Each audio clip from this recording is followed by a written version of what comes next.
Welcome, curious minds, to the deep dive. Ever wonder about those hidden forces, the invisible currents that shape how we interact, how influence really works? Yeah, like having a secret map for navigating tricky social situations. Exactly. And today we're doing just that. We're plunging into a really fascinating and, yeah, sometimes controversial subject, the subtle mechanics of influence. That's right. We're digging into excerpts from a book that's definitely stirred the pot. The 48 Laws of Power. Now, our goal here isn't to say, go out and do all this stuff. Not at all. No, definitely not. It's more about quickly pulling out the key ideas, the nuggets of insight. Think of it as a shortcut to understanding how influence, and sometimes deception, works, at least according to these sources. So the book itself argues, and this is a core idea, that deep down, all of us hunger for power, and that certain actions consistently boost your influence while others drag it down. But here's the catch in today's world, right? The sources say it's actually dangerous to seem too power hungry. Right. So the game, as this book lays it out, demands subtlety. You got to be congenial yet cunning, democratic yet devious. Quite a balance. It really is. It kind of echoes Machiavelli, who said, leaders need to learn how not to be good and when to use that knowledge. This book looks back at the scheming world of the old aristocratic court and tries to pull out timeless lessons. It's about observation. Absolutely. So this deep dive is for you. Maybe you're prepping for a big meeting or just trying to get a handle on social dynamics, or maybe you're just super curious about how influence really operates. We want to get you this knowledge fast without it feeling overwhelming. Okay, so where do we start? Maybe with how people see you. Perception seems huge in this framework. Yeah, let's start there. The art of perception. Yeah. Shaping how you're seen. What's the first big rule? Well, Law 1 kicks things off pretty directly. Never outshine the master. Okay, never outshine the master. Yeah. Sounds counterintuitive. Don't you want to impress your boss? Yeah. You do, but not in a way that makes them feel bad. The core idea is always make those above you feel comfortably superior. Don't show off your talents too much, because it can spark fear, insecurity. Hmm. Can you give us an example? So I'm going to mess this up. Oh, yeah. The classic example cited is Louis XIV and his finance minister, Fouquet. Fouquet threw this unbelievably lavish party. He meant it to show loyalty, his great taste. Okay, sounds impressive. Too impressive. No.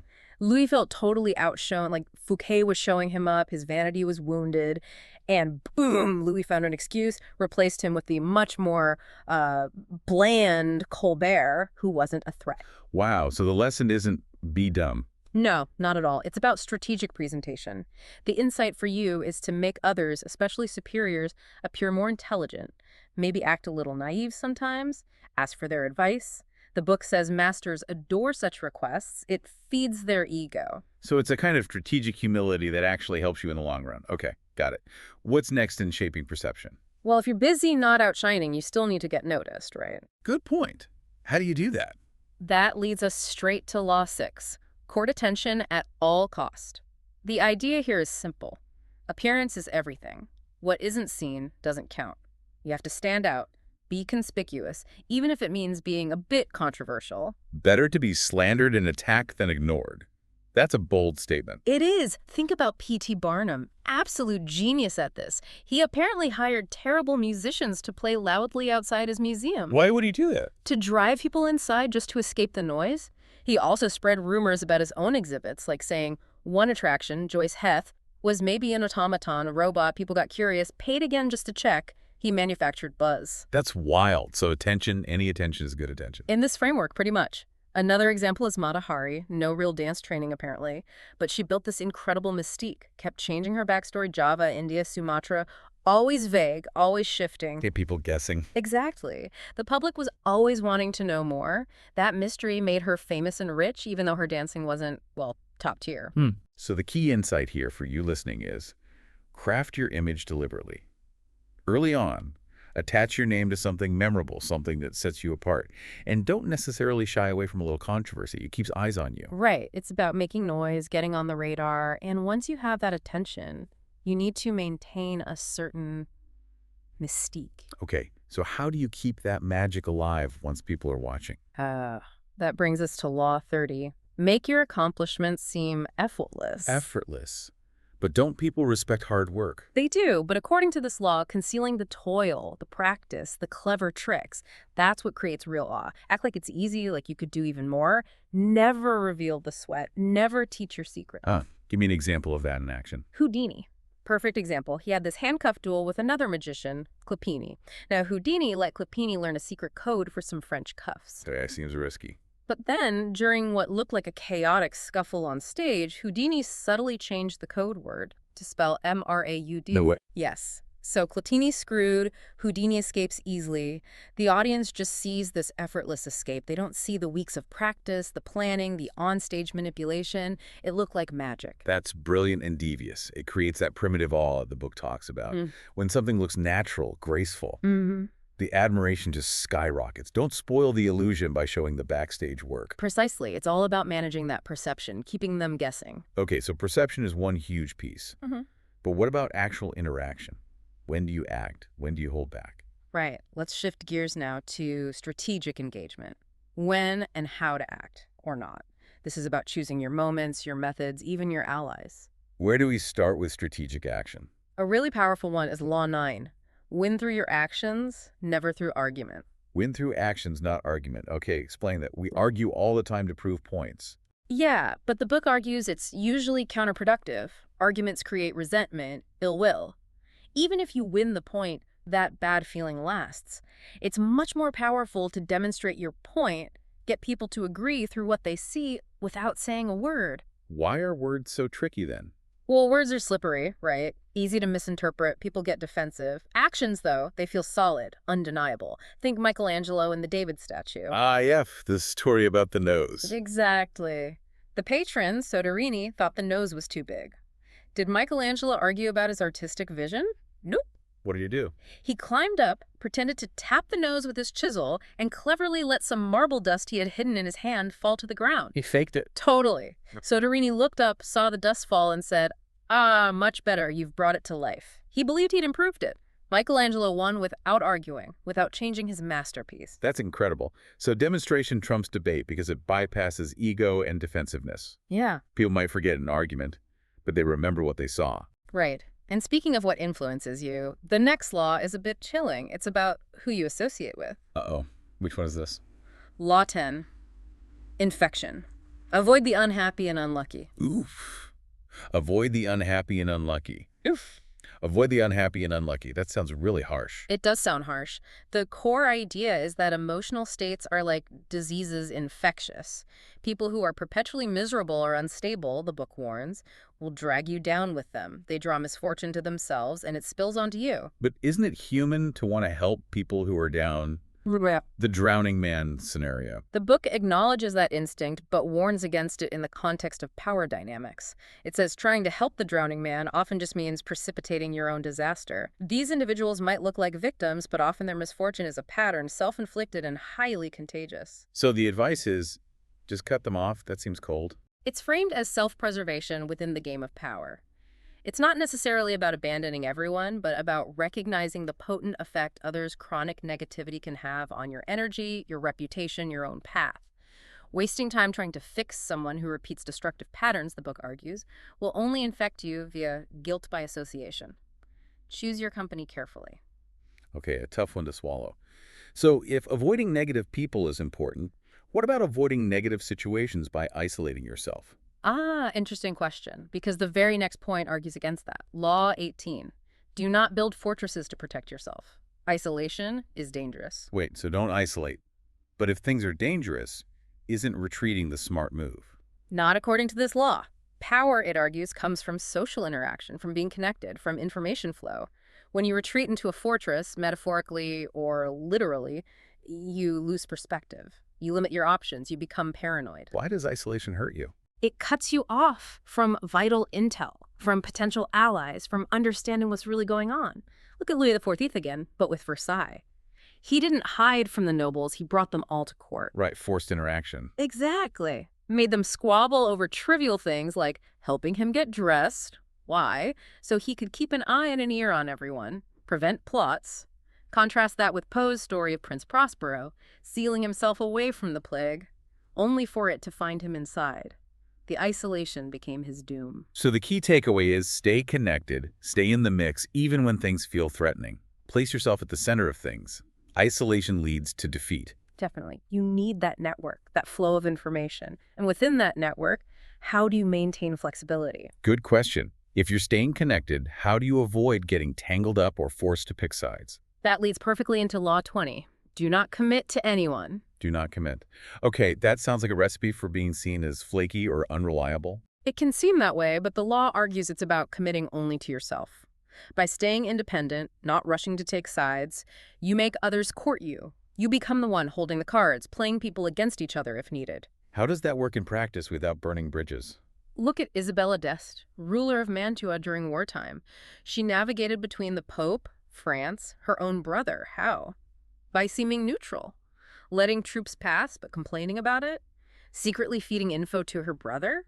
She made herself needed by all sides because she wasn't fully tied to any side. Ah, so her value came from her non-commitment. Exactly. Or think about Picasso after he got famous.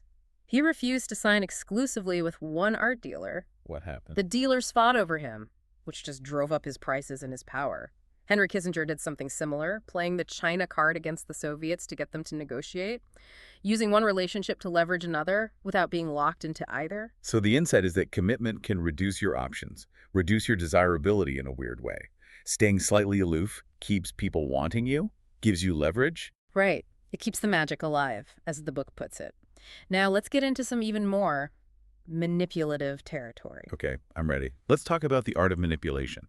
Indirect paths to influence. Sounds like we're going deeper into the shadows here. We are. Starting with Law 21.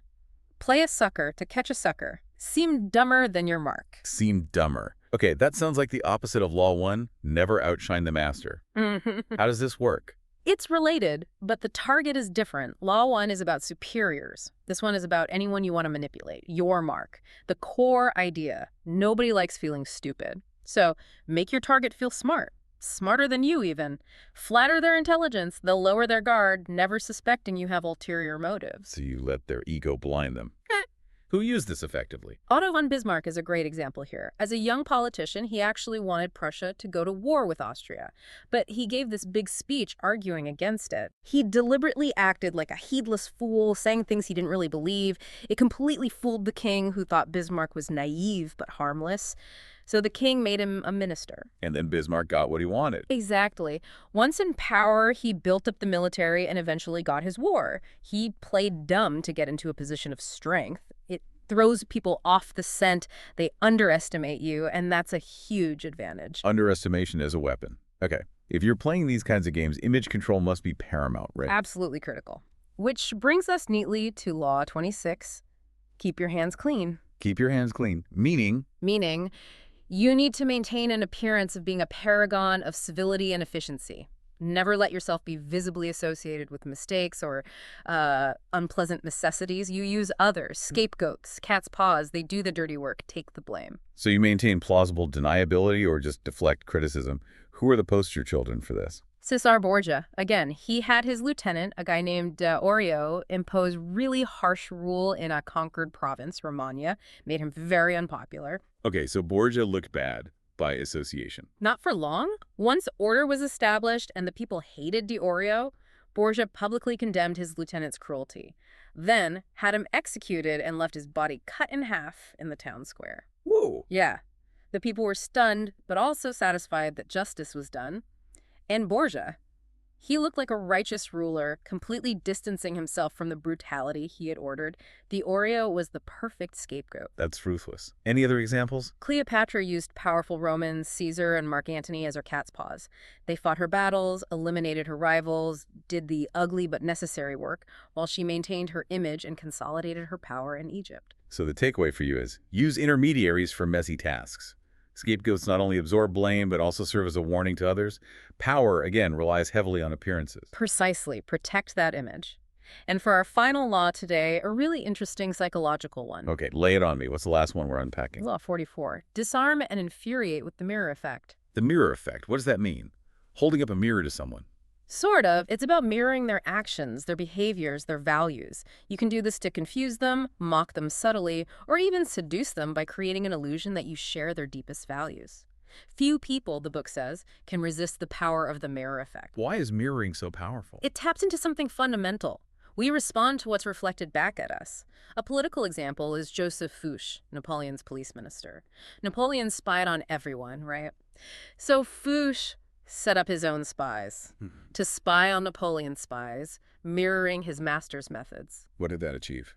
It neutralized Napoleon's spying efforts. Fouché could anticipate his moves, basically out Napoleon at his own game. Clever? Does it work in less cloak and dagger situations? Absolutely. The book mentions Dr. Milton Erickson, a psychotherapist.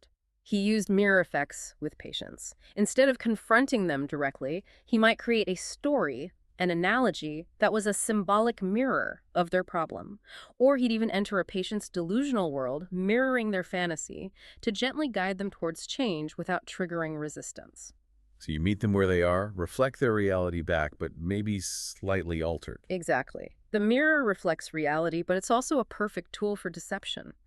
People want to believe in a reflection that seems familiar or confirms their worldview. So the insight for you is the subtle power of imitation and mirroring. It can disarm people because it feels comfortable and known even while you might be using it strategically. Wow. Okay, so we've covered quite a bit there. Just a handful of laws from the 48 laws of power touching on perception, strategy, manipulation. Yeah, from never outshining the master and courting attention to avoiding the unlucky, staying connected, and using things like misdirection and mirroring. And again, the point isn't necessarily to endorse becoming this super schemer. Not at all. It's more about understanding these timeless dynamics of human interaction and influence. Recognizing these patterns when others use them, maybe protecting yourself. Knowledge is power, especially when it's understood and applied. It really is. Yeah. Which leads to a final thought to leave you with. The book gives some pretty stark advice, like never trust anyone completely and study everyone, including friends and loved ones. Yeah, that's intense. It is. So how do you square that kind of vigilance with our basic human need for real connection, for trust? Is real influence ultimately about mastering these laws, or is it maybe just about understanding them so you can navigate a complex world a bit more wisely? That's the big question, isn't it? Something for you to definitely ponder.